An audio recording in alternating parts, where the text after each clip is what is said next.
One of the 12, who was called Judas Iscariot, went to the chief priests and said, "What will you give me if I betray Jesus to you?" They paid him 30 pieces of silver, and from that moment he began to look for an opportunity to betray him. On the first day of unleavened bread, the disciples came to Jesus, saying, Where do you want us to make the preparations for you to eat the Passover? He said, Go into the city to a certain man and say to him, the teacher says, my time is near. I will keep the Passover at your house with my disciples. So the disciples did as Jesus had directed them, and they prepared the Passover meal. When it was evening, he took his place with the 12, and while they were eating, he said, Truly, I tell you, one of you will betray me. And they became greatly distressed and began to say to him one after another. Surely not I, Lord. He answered, The one who has dipped his hand into the bowl with me will betray me. The Son of Man goes as it is written of him. But woe to that one by whom the Son of Man is betrayed. It would have been better for that one not to have been born. Judas, who betrayed him, said, Surely not I, Rabbi. He replied, You have said so. While they were eating, Jesus took a loaf of bread, and after blessing it, he broke it, gave it to the disciples, and said, Hey, eat, this is my body. Then he took a cup, and after giving thanks, he gave it to them, saying, Drink from it, all of you, for this is my blood of the covenant, which is poured out for many for the forgiveness of sin. I tell you, I will never again drink of this fruit of the vine until that day which I drink it new with you in my Father's kingdom. When they had sung the hymn, they went out to the Mount of Olives. Then Jesus said to them, You will all become deserters because of me this night, for it is written, I will strike the shepherd, and the sheep of the flock will be scattered. But after I'm raised up, I will go ahead of you to Galilee. Peter said to him, Though all become deserters because of you, I will never desert you. Jesus said to him, Truly, I tell you, this very night before the cock crows, you will deny me 3 times. Peter said to him, Even though I must die with you, I will not deny you. and so said all the disciples.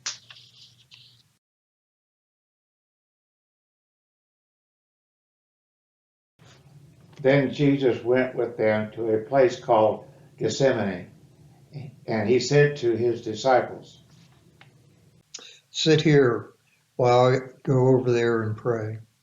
He took with him Peter and the 2 sons of Zebedee, and began to be grieved and agitated. Then he said to them, I am deeply grieved, even to death. Remain here and stay awake with me. and going a little farther, he threw himself on the ground and prayed. My Father, if it is possible, let this cup pass from me, yet not what I want, but what you want. Then he came to the disciples and found them sleeping, and he said to Peter, So, could you not stay awake with me 1 hour? Stay awake and pray that you may not come into the time of trial. The spirit indeed is willing, but the flesh is weak. Again he went away for the second time and prayed. My Father, if this cannot pass unless I drink it, your will be done. Again he came and found them sleeping, for their eyes were heavy.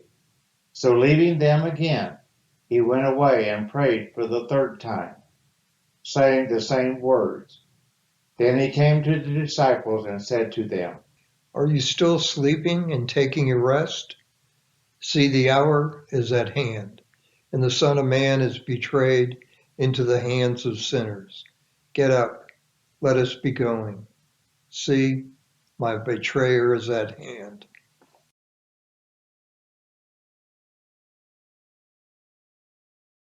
While he was still speaking, Judas, one of the 12, arrived. With him was a large crowd with swords and clubs, from the chief priests and the elders of the people. Now the betrayer had given them a sign, saying, The one I will kiss is the man. Arrest him. At once he came up to Jesus and said, Greetings, Rabbi. and kissed him. Jesus said to him, Friend, do what you are here to do. Then they came and laid hands on Jesus and arrested him. Suddenly, one of those with Jesus put his hand on the sword, drew it, and struck the slave of the high priest, cutting off his ear. Then Jesus said to him, Put your sword back into its place, for all who take the sword will perish by the sword. Do you think that I cannot appeal to my Father, and he will at once send me more than 12 legions of angels? But how then would the scriptures be fulfilled, which say it must happen in this way? At that hour Jesus said to the crowds, Have you come out with swords and clubs to arrest me as though I were a bandit? Day after day I sat in the temple teaching, and you did not arrest me. But all this has taken place so that the scriptures of the prophets may be fulfilled. Then all the disciples deserted him and fled.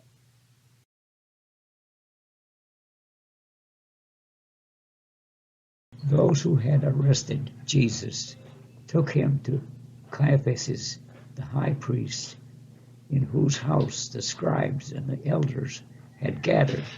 But Peter was following him at a distance as far as the courtyard of the high priest, and going inside and sat with the guards in order to see how this would end. Now the chief priests and the whole council was looking for false testimony against Jesus so that they might put him to death, but they found none. Though many false witnesses came forward, at last 2 came and said, This fellow said, I am able to destroy the temple of God and to build it in 3 days. Wow! The high priest stood up and said, Have you no answer? What is it that they testify against you? but Jesus was silent. Then the high priest said to him, Your oath before the living God.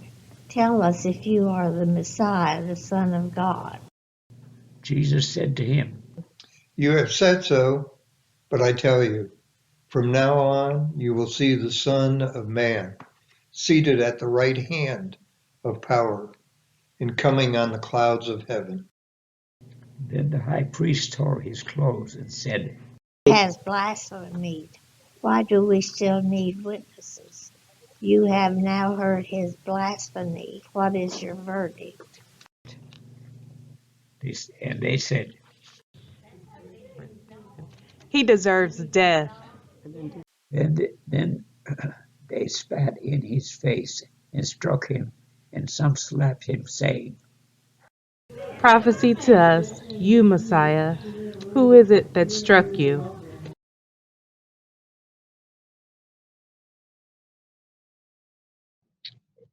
Now Peter was sitting outside in the courtyard. A servant girl came to him and said, You also were with Jesus the Galilean. but he denied it before all of them, saying, I do not know what you are talking about. when he went out to the porch, another servant girl saw him, and she said to the bystander, This man was with Jesus of Nazareth. again he denied it with an oath. I do not know the man.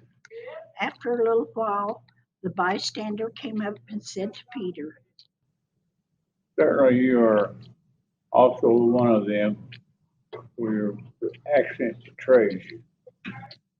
then he began to curse and he swore an oath. I do not know the man. At that moment, the cock crowed. Then Peter remembered what Jesus had said, before the cock crows, you will deny me 3 times. And he went out and wept bitterly.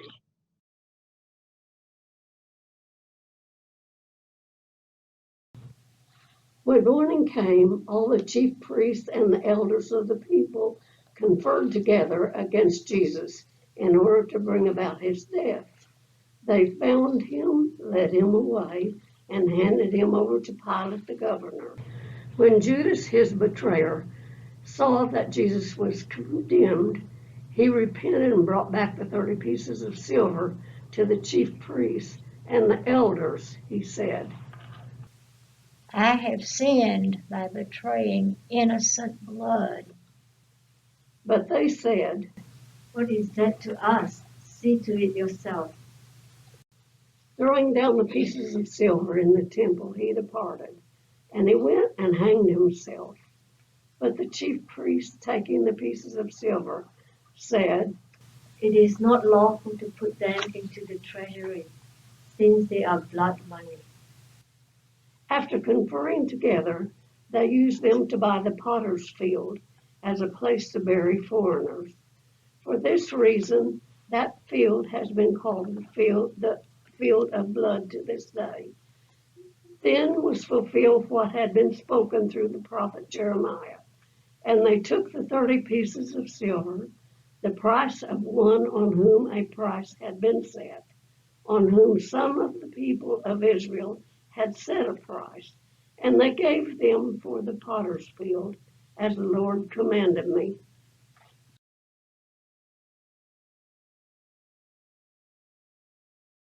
Now Jesus stood before the governor, and the governor asked him, Are you the king of the Jews? Jesus said, You say so. but when he was accused by the chief priests and elders, he did not answer. Then Pilate said to him, Do you not hear how many accusations they make against you? but he gave him no answer, not even a single charge, so that the governor was greatly amazed. Now at the festival, the governor was accustomed to release a prisoner for the crowd, anyone whom they wanted. At that time, they had a notorious prisoner called Jesus Barabbas. So after they had gathered, Pilate said to them, Whom do you want me to release for you? Jesus Barabbas or Jesus who called the Messiah?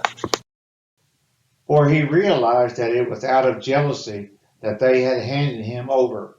While he was sitting on the judgment seat, his wife sent word to him, Have nothing to do with that innocent man, for today I have suffered a great deal because of a dream about him.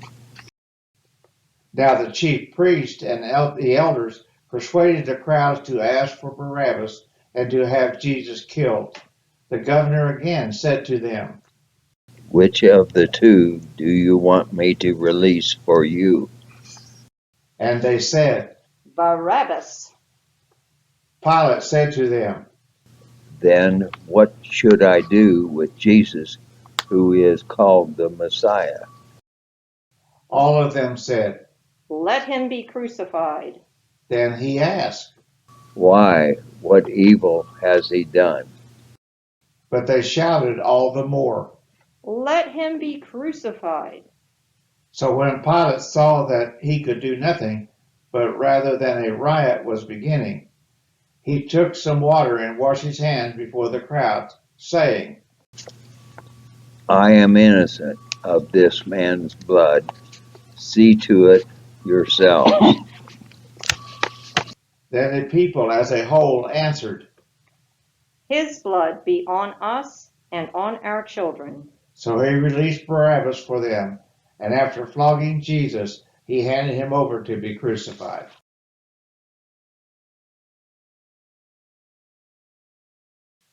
Then the soldiers of the governor took Jesus into the governor's headquarters, and they gathered the whole cohort around him.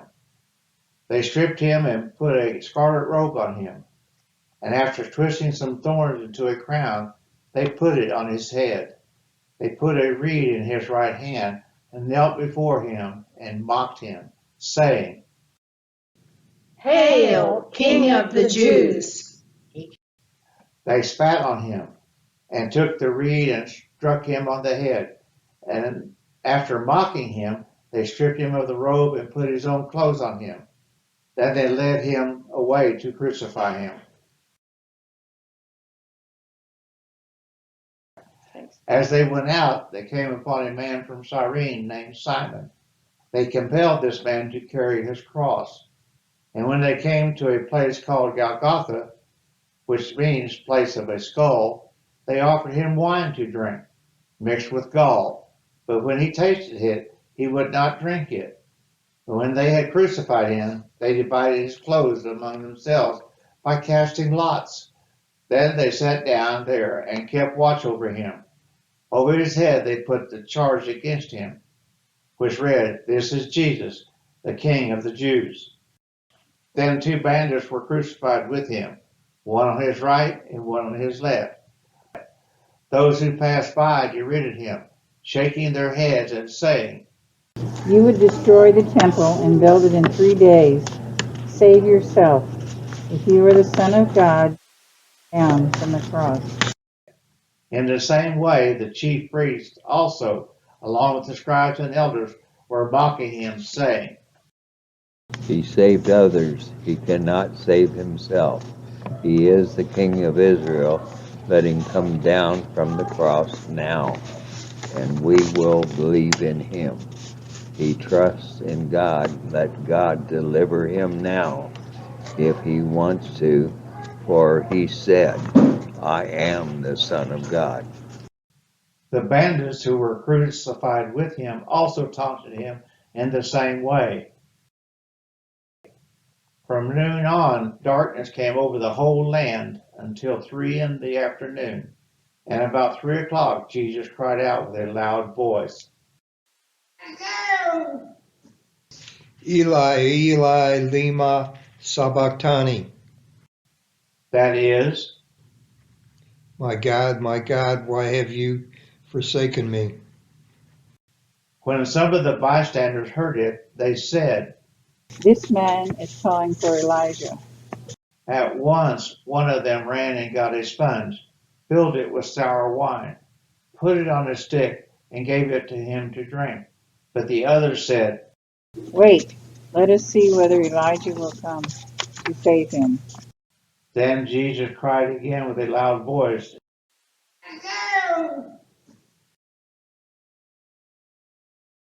and breathed his last. At that moment, the curtain of the temple was torn in two, from top to bottom. The earth shook, and the rocks were split. The tombs also were opened, and many bodies of the saints who had fallen asleep were raised. After his resurrection, they came out of the tombs and entered the holy city, and appeared to many. Now when the centurion and those with him who were keeping watch over Jesus saw the earthquake and what took place, they were terrified and said, Truly, this man was God's son. Truly.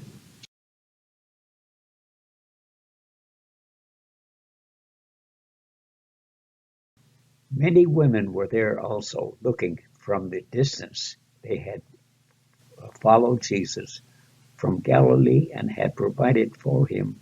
Among them was Mary Magdalene and Mary, the mother of Jones and Joseph, and the mother of the sons of Zebedee. When it was evening, there came a rich man from Arimathea named Joseph, who was also a disciple of Jesus. He went to Pilate and asked for the body of Jesus. Then Pilate ordered to be given to him. So Joseph took the body and wrapped it in clean linen, clothed, and laid it in his own tomb, which he had hewn in rock. He then rolled the great stone to the door of the tomb and went away. Mary Magdalene and the others Marys were there, sitting opposite the tomb. The next day, that is, after the day of preparation, the chief priests and the Pharisees gathered before Pilate and said, Sir, Jesus is an impostor. He said he would rise in 3 days. Let's put guards on the tomb. Pilate said to him, You can have guards on the tomb. Make it as secure as possible. So they went and gathered the guard and made the tomb secure by sealing the stone